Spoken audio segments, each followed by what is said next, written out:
Facebook has a feature called Crisis Response.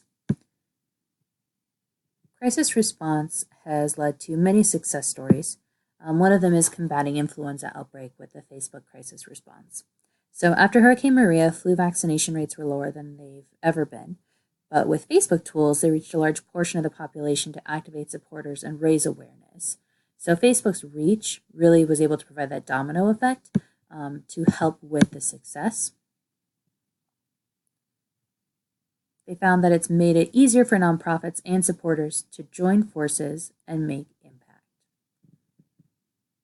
So 111,000 were reached on Direct Relief's Facebook page and community help page for Hurricane Maria. 90,000 were reached with a Facebook Live event, and 13,984 were reached with Direct Relief's Facebook page. So let's look at Facebook's crisis response. Go to see more on the side. Scroll down to crisis response.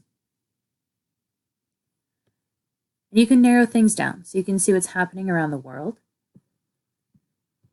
You can see what is most active. Or you could see what's happening here in the United States.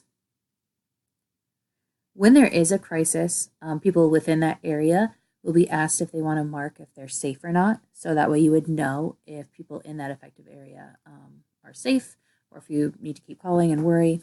You're also able to raise money and create a fundraiser to help those people recover from crisis. Invite your friends to donate and show their support as well. You can donate to those fundraisers or also offer help.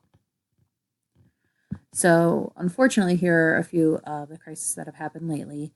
The shooting in Dayton, Ohio, the shooting in El Paso.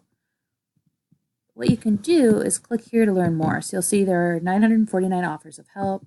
17 different people have donated. You can share it to your Facebook audience.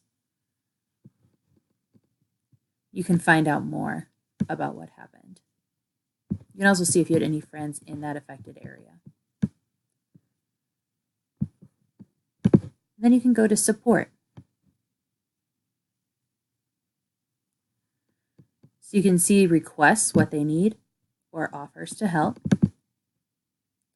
So it looks like people need water, information, shelter, baby supplies, food. So if you were in that area, you'd be able to find out what people needed and help them directly. And if you're not in the area, then I would recommend going and looking at the fundraisers here to help raise money to support them.